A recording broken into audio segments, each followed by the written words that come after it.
সমিতির লোক আসছে আমার সাথে দেখা ওরা তো কাটি চলে গেল জসিমকে সোনার বাড়ি আর খ্রিস্ট গাছ কাটছে, যার গাছ তারা কাটছে। জসিম একাই কাটছে, ওর লোকজন সাথে করে কাটছে। রাষ্ট্রীয় সম্পদ হোক আর কারোর ব্যক্তিগত সম্পদ হোক, হ্যাঁ ওইটা তো ধ্বংস করছে। এটা এনভায়রনমেন্টাল ইস্যু আছে। কাটে ওই আমাদের সমিতির ওরা কাছে চলে গেছে, এখন থাকে লিভার সমিতি কারা আছে, নাম বলেন। মেলার লোকই আছে।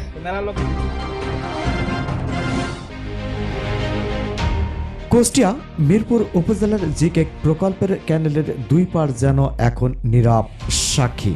প্রশাসনের চোখ ফাঁকি দিয়ে কাটা হচ্ছে বনজ সম্পদ গাছ। দিনে দুপুরে জিকে ক্যানেলের দুই পাশে শত শত গাছ কেটে নিয়ে যাচ্ছে এলাকার এক শ্রেণীর গাছ খেকোরা, অথচ দেখার কেউ নেই, বাধা দেওয়ারও যেন কেউ নেই। সরজমিনে এমন দৃশ্যই দেখা যায়। কথা হয় স্থানীয় সাধারণ মানুষের সাথে। গাছের এই বাগানের লোক আসতো, সারা কারা গাছি কাটি ঠিক আছে, সমিতির লোক আসছে আমার সাথে দেখা ওরা তো কাটি চলে গেল জসিমকে সোনার বাড়ি আর খ্রিস্টপুর পুকুর লিজ রাখতে হয়। গাছ কাটছে, যার গাছ তারা কাটছে। জসিম একাই কাটছে, ওর লোকজন সাথে করে কাটছে। ওই খাদ মাত সব নিচের খাদ মাত সবই ও আবাদ করে। গোরস্থানের ফান্ডে ছিল, সেইটা ওরা করে খাচ্ছে লিজ। 5 আগস্টের পরে ওখানে সেলিম হচ্ছে গা নেতৃত্বে আর হচ্ছে গা জসিম টসিম দিয়ে বেশ কিছু একটা ভালো লোক না যারা এলাকায় সবাই জানে, তারা ওইটাকে দখল করছে। ওখানে যে জলাশয় ছিল আমলিগের হচ্ছে গা সাধারণ সম্পাদক শাহানুরের নামে ছিল, সে আমার ভাই। আমি ওই কমিটির হচ্ছে গা একজন হচ্ছে গা সেক্রেটারি। ওটা মৎস্য অধিদপ্তর থেকে করে জিকেট থেকে ওটা লিস্ট নিয়ে ওখানে আবাদ করে এবং ওই গাছটা সব তৈরি করেছিল। কিন্তু পট পরিবর্তনের ওরা জোর করে আমরা অনেক কেস করেছি, করেছি আর্মির অফিসে দিয়েছি, বিডিআরে দিয়েছি, যে সময় যেখানে আইন ছিল কয়েকটার নামে কেস করেছি। কেসও হয়েছিল, তারা আইসি তদন্ত করে কেসে ওরা জেলেও গেছে, যাই আবার তাদের এখন বোঝেন তারা যে আইনের ফাঁস দিয়ে হয়ে আছে। ওখানে গাছ কাটছে, আজ বহুদিন আছি প্রায় 1-1.5 হাজার গাছ কাটেছে। ওখানে কলার গাছ লাগানো ছিল 4,500 থেকে 5,000, সেই সব কলার সব কেটে নিয়েছে আজ 1.5 বছর। তো ও গাছে এটা সেলিমের নেতৃত্বে, আমকাটালিয়া সেলিমুল্লাহ, উনি সাবেক বারুইপাড়া ইউনিয়ন যুব দলের আছে সভাপতি। তো এটা নিয়ে সে এখন রাকিব সাহেবের সাথে আছে বা সে কেউ এটা অন্যায়কে কেউ পছন্দ করে না। আমিও বিএনপি হচ্ছে কোষাধ্যক্ষ বারুইপাড়া ইউনিয়ন, আমরা হচ্ছে শহীদুল ইসলামের অনুসারী, কিন্তু তারা তো আমাদের অনুসারী নয়। তাই এদের তো বাধা দেওয়ার নাই।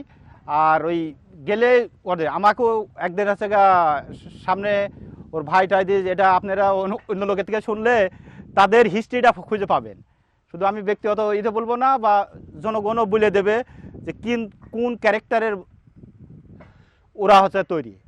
আপনাদের যে বলেছে যে ওনার যে ডিগ্রি লেখাপড়া এডুকেশনের বা কোন সাইডে যে কী করে কিভাবে, সেটা আপনারা ভালো জানবেন। জনগণে আছে, জনগণ থেকে শুনবেন। আমরা আজ 2 বছর হয়ে গেল, প্রায় 2 বছর আগে থেকে এই গাছ কাটা তো ওইদিকে আমরা যাইতেই পারি না, ওখানে তো যাই দেখেই নাই বা কোনো করি নাই। এখন কাটিতেছে সরকারি থেকে, আপনি বললে পারে যে কোনো সাংবাদিক আসুক বা আপনার কোনো সরকারি কর্মকর্তা আসুক, তাদের জানালে আমি হচ্ছে কালপিট হলাম। পরবর্তী সে কিভাবে ম্যানেজ করে তাদেরও হয় না। এটা সেজন্য আমরা এটাকে একদম বাদ দিয়ে দিয়েছি।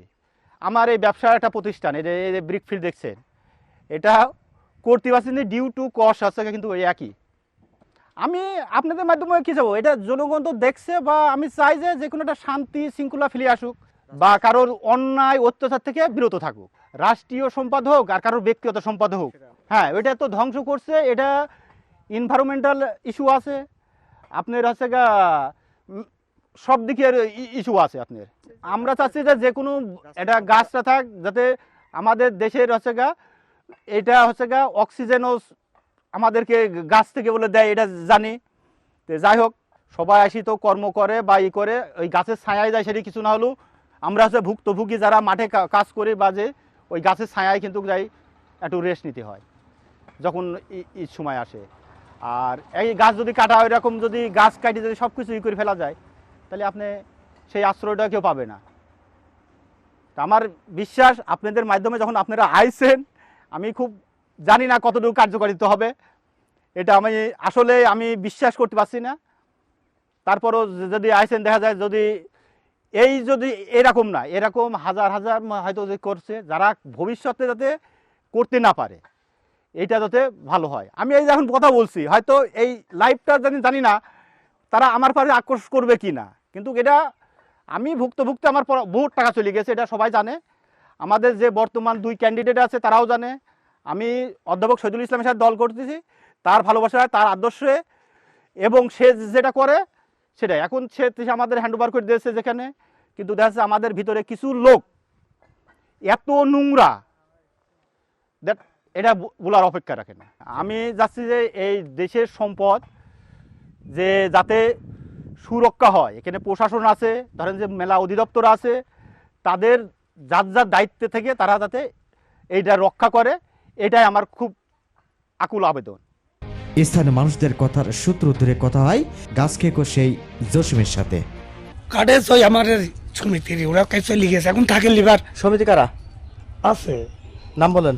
মেলার লোকই আছে। মেলার লোকের নামগুলো বলেন। এখন একজনে কাটি গেল, ও আমি নিশ্চিত করবো না, কাটতে নিয়ে না, ভক্ষণ করবো না, আমি নিশ্চিত করে দেবো না, আর কাটবে। যে কাটছে তার নামগুলো বলেন। ও লিভার লিছিল দুটো কে কে আছে? লোক পাইট নিছিল, তারা চলে গেছে। তো এখন পাইট থাকে, বুঝেছেন, কাটবো না নিশু গাছ।